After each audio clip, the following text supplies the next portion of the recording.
Good morning, everyone. It's Hanifa Menon from hearthealthbrainhealth.com, encouraging healthy grieving and mindful actions. Today, I came across, maybe last week, this really interesting term that I hadn't heard before, which is called mimetic desire. And this French historian named Rene Girard talks about this a fair amount, and I was quite fascinated with just the term, though I think we've all experienced it. So, a simple example would be wanting something that we don't have, for example. This is the whole intention behind mimetic desire, is wanting something that we don't have, desiring something.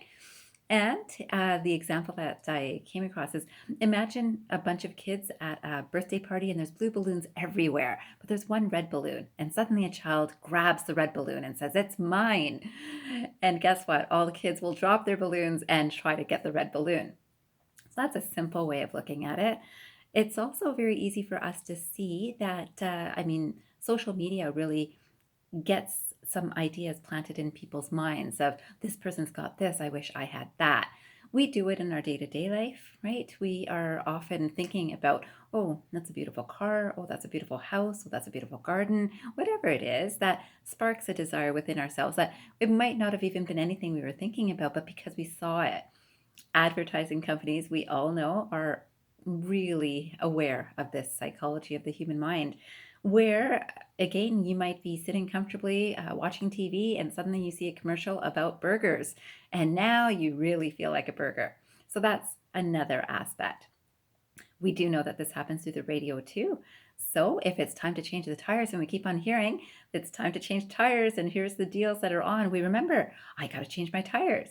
And it wasn't something you might have been thinking about before that time, but when you heard it, it's like, I'm desiring to do that, which is interesting. It was interesting in, again, this historian's work. He says, if we are not aware, others influence us on what we desire or what to desire. And this is amplified on social media platforms such as Facebook and Instagram, which are excellent conduits of mimetic desire. I found this French thinker, Montesquieu, who said, if we only wanted to be happy, it would be easy. But we want to be happier than other people, which is always difficult since we think them happier than they are. Which is very interesting, right? Because remember that whatever we see someone enjoying, it's not necessarily our own desire, right? There's a big difference between mimicking the desire of someone else and understanding your own desire. Of course, this takes a little bit of self reflection. And I'm all about mindfulness and self reflection. So, in this idea, if people can take time to understand why they want what they want, it would be a fantastic thing. This is, of course, one of the things that I find is useful just even through meditation, because we can clear our minds and come back to ourselves of truly understanding our own direction and purpose. And this is, of course, what I work with regularly. I thought I would finish today with a quote which says, it's by Napoleleon Hill, and it says, to achieve anything, you need a burning desire. To achieve anything, you need a burning desire. Now, that burning desire could be for a fantastic relationship. It could be for that beautiful car. It could be for a beautiful house. It's a burning desire which will keep your mind focused on getting to that goal. Then you might want to know, why is it burning desire? Is it to make sure that my home looks better than my best friend's? Or is it because I see another friend who's in a beautiful relationship?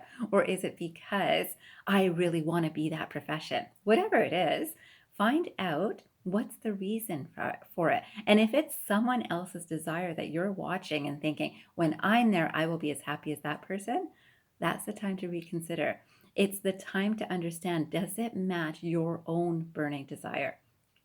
So I would encourage you to sit for 5 minutes after this video and just think about, what are your burning desires? Find one, sit for 5 minutes and find one, and find out why. Why is it? Is it really your own, or is it someone else's actions, possessions, lifestyle that you are trying to mimic? good awareness for yourself, and I hope a very good direction for your week ahead. I wish you a fantastic day, everyone. And remember, transform your mind and transform your life.